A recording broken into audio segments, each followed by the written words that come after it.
Assalamualaikum, saya Adam. Saya akan memberi penerangan tentang apa itu ekosistem. Ekosistem merupakan interaksi atau hubungan antara benda hidup dengan benda bukan hidup dalam alam semula jadi. Benda hidup ini macam manusia, tumbuh-tumbuhan, haiwan. Dia ada hubungan ataupun interaksi dengan benda bukan hidup seperti tanah, air, angin. Disebabkan dia hubungan antara dua ni, dia jadilah satu habitat, dan daripada habitat ni dia jadilah satu ekosistem. Ekosistem alam ialah ekosistem yang terbentuk tanpa campur tangan manusia. Ekosistem alam ni dia disebabkan proses menjadi alam itu. Sebab ekosistem dia memakan makan masa yang sangat lama lah. Jenis ekosistem alam terbagi kepada dua, ekosistem darat dan air. Ekosistem darat ni komponen dia lebih kepada daratan dan dia berada di air. Dia berada di darat. Ekosistem air ni dia lebih kepada komponen dia berada di perairan dan dia berbentuk air.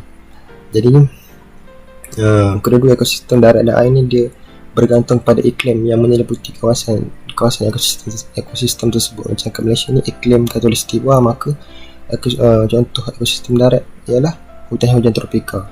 Contoh ekosistem air kat Malaysia ni ekosistem Paiwakau, hutan Paiwakau.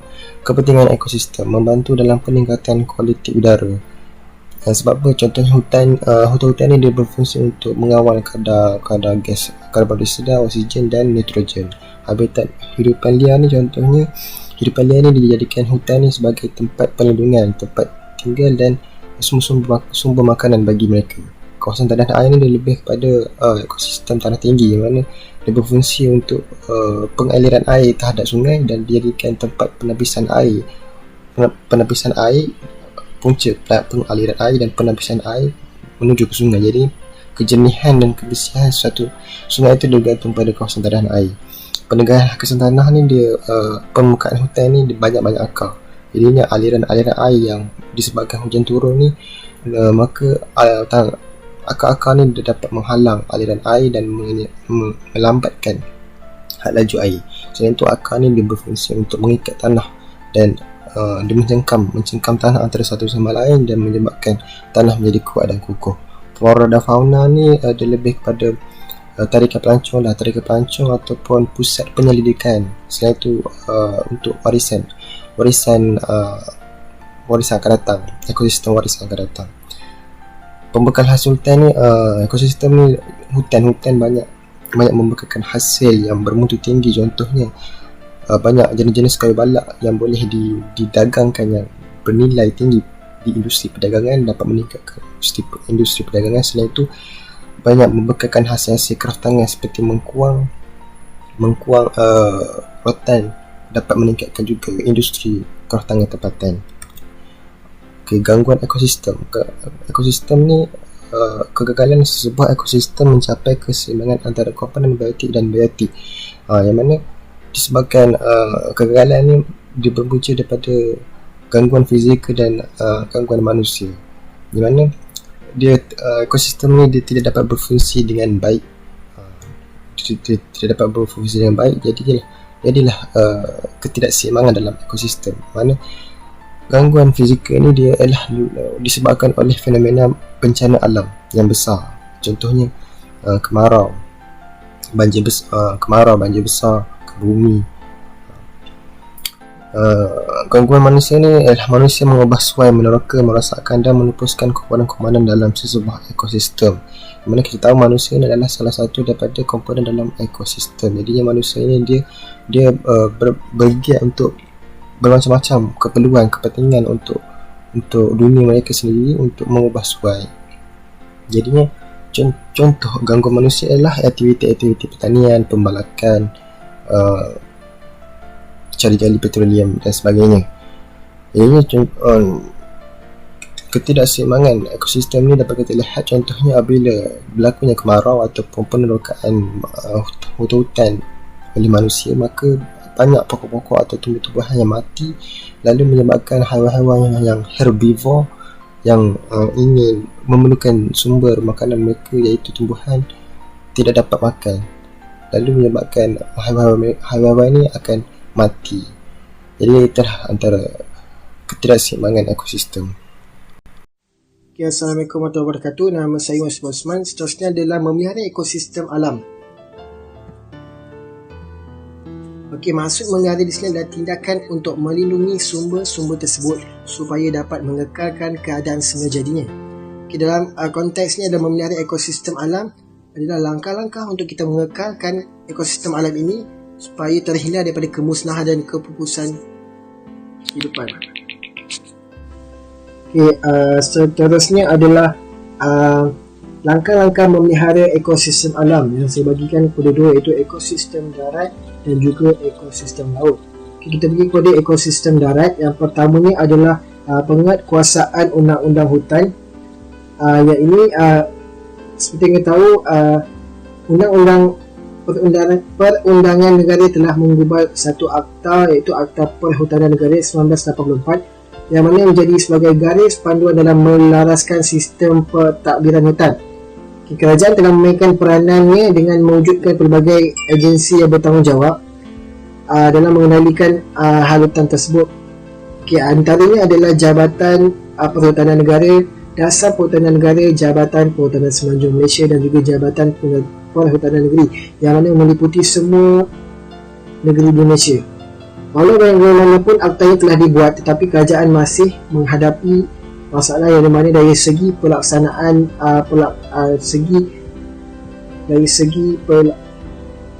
keberkesanan pelaksanaannya. Buktinya yang kita boleh tengok, saban tahun kita boleh nampak kes pembalakan hutan ni semakin, kes pembalakan haram ni semakin meningkat, yang sehingga kan boleh mengancam keamanan dan kesejahteraan masyarakat ni.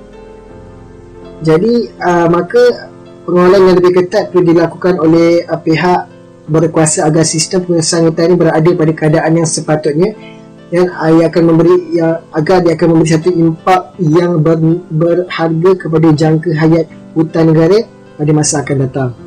Okay, seterusnya adalah pendidikan alam sekitar, yang mana pendidikan alam sekitar ini adalah satu pendedahan awal, untuk memberikan kesedaran kepada golongan masyarakat tentang pemeliharaan alam sekitar ini.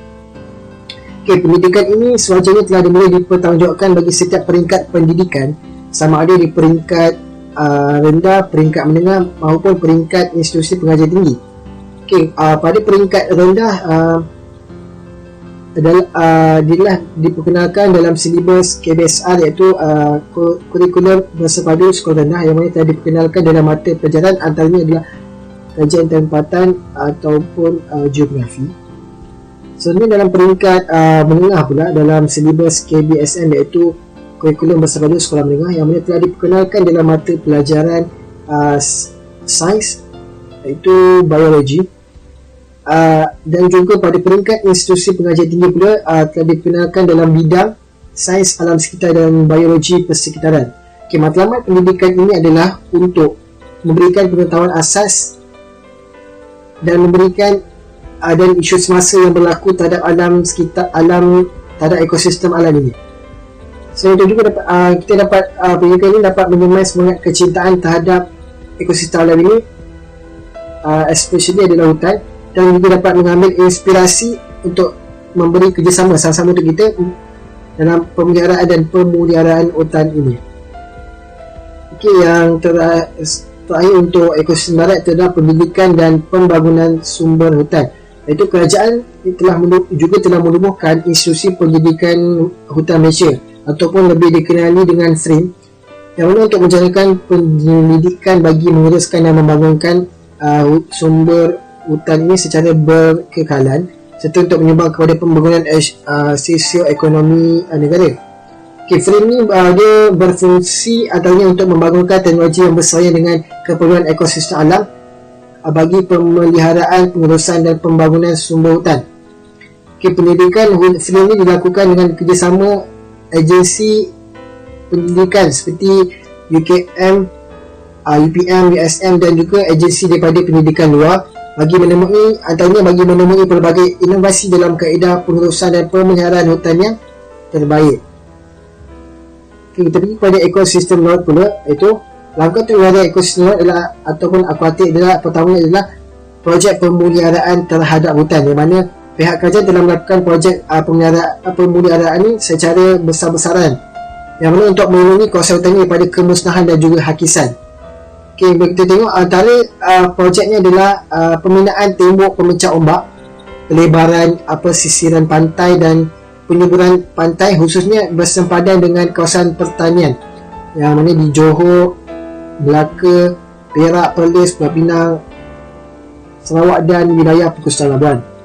Okey, seterusnya adalah kajian saintifik terhadap status ekosistem laut di Malaysia.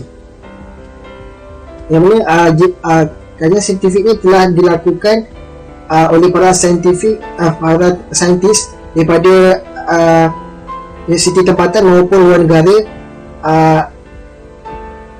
terhadap kepentingan memelihara ekosistem terhadap status ekosistem laut di Malaysia ini dengan bantuan geran-geran penyelidikan yang telah ditawarkan oleh pihak swasta dan juga pihak kerajaan. Okay, geran penyelidikan ini adalah peranan kepada saintis itu untuk apa? Untuk dia menyelidik dan untuk mengkaji ekosistem laut dan memastikan tahap kesuburan ekosistem ini berada pada jangka masa yang pendek maupun pada jangka yang panjang. Okay, antara kajian yang telah dilakukan adalah melibatkan kesan terhadap alam sekelilingnya ataupun EIA, yang mana kajian ini berada di sekitar kawasan pantai yang mana tujuannya adalah untuk ingin memastikan pembangunan dan industri aquaculture ini berlaku seperti yang dirancang. Okey, seterusnya adalah mewatakkan taman laut, yang mana adalah satu inisiatif kerajaan dalam memelihara ekosistem laut yang dengan adanya taman laut di perairan Malaysia ni. Okey, taman laut ni bermaksud satu kawasan perairan laut yang mana dijaga dengan ketat untuk melindungi dan memelihara pelbagai habitat dan hidupan akuatik. Aktiviti dilarang di taman laut itu dilarang untuk melakukan aktiviti memancing ikan, dan sekiranya melakukan aktiviti memancing ikan itu akan dikenakan tindakan bawah Akta Perikanan 1985.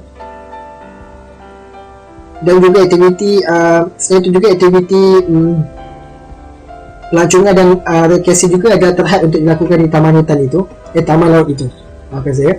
Okey, jabatan yang bertanggungjawab dalam menjaga taman laut ini adalah Jabatan Taman Laut Malaysia, yang mana di bawah Kementerian Sumber Asli dan Alam Sekitar.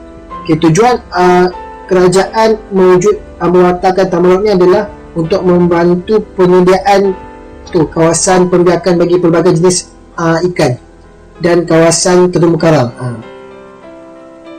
Selain itu juga pewataan taman laut ini bukan sahaja dapat mewujudkan ekosistem yang stabil, malah secara tidak langsung dapat menaikkan atau meningkatkan produktiviti perikanan di Malaysia ini. Itu daripada saya langkah-langkah memelihara ekosistem alam ini. So ni kita bagi kepada langkah-langkah untuk memelihara ekosistem alam ini. Okay, sekian, terima kasih. Bismillahirrahmanirrahim. Assalamualaikum warahmatullahi wabarakatuh. Nama saya Muhammad Faris Aiman, dan insyaAllah pada hari ini saya akan membentangkan tajuk pemeliharaan ekosistem alam. Okey. Seperti yang kita tahu, pemeliharaan dan juga pemeliharaan ialah sesuatu yang berbeza. Okey. Sebelum kita pergi kepada maksud, saya akan membentangkan apakah yang dimaksudkan dengan pemeliharaan juga pemeliharaan. Okey, pemeliharaan ialah usaha untuk mengekalkan haiwan dan juga tumbuhan ini daripada musnah ataupun pupus. Okey, manakala pemeliharaan ialah cara ataupun usaha untuk mengembalikan haiwan dan juga tumbuhan ini daripada kepada keadaan asal dia. Yang mana kalau contoh banyak tumbuhan yang tak ada, yang telah ditebang semua. So dengan adanya pemeliharaan ni, macam mana kita nak kembalikan pokok-pokok yang dah terbang tu ada balik. Macam tu lah. Okay, kita pergi kepada maksud pemeliharaan. Okay, pemeliharaan bermaksud cara penggunaan, pengendalian dan pengurusan sumber alam untuk mengelakkan kerugian, kerosakan dan juga pembaziran. Okay, itu nampak macam susah sikit kan. Tak apa, kita pergi kepada yang macam lebih spesifik sikit, sebab dia dalam ekosistem alam. Okey, ia juga bermaksud langkah membiarkan tumbuhan dan haiwan yang hampir pupus bagi mengelakkan hidupan tersebut terus pupus. Okey, nampak kat situ pemeliharaan. Pemeliharaan ialah cara bagaimana kita nak pastikan haiwan dan juga tumbuhan ni kembali ada, ataupun kita panggil dia tak pupus lah. So sekarang ni banyak haiwan dan tumbuhan yang hampir pupus disebabkan oleh tangan-tangan manusia.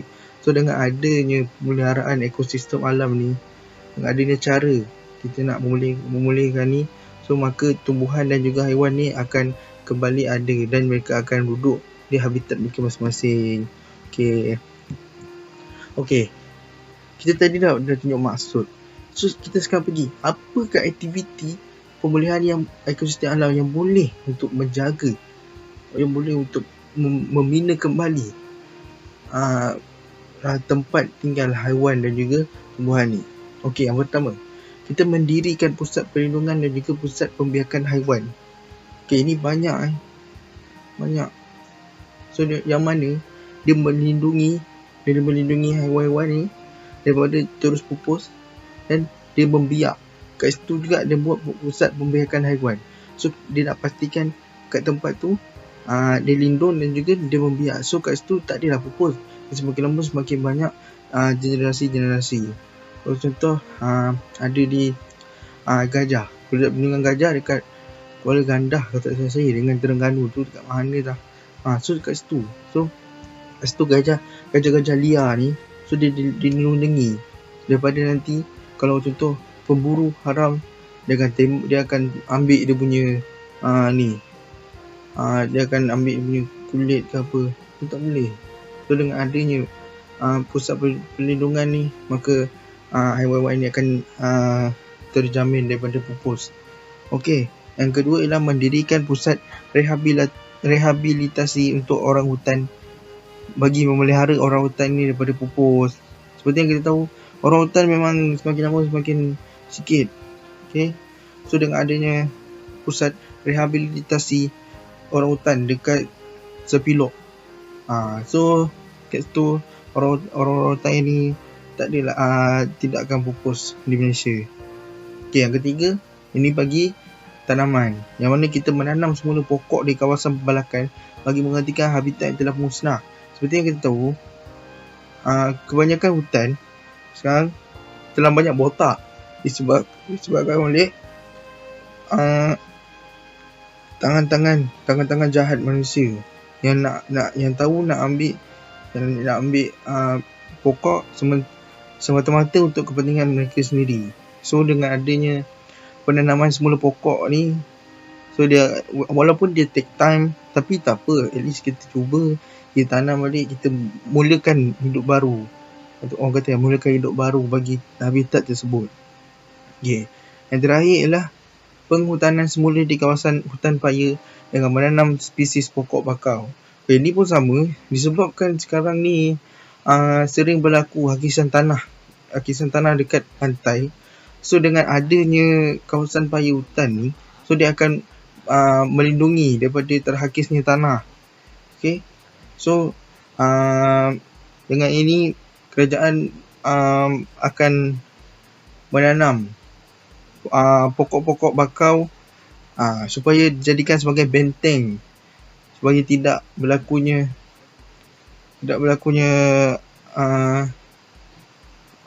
tanah tadi.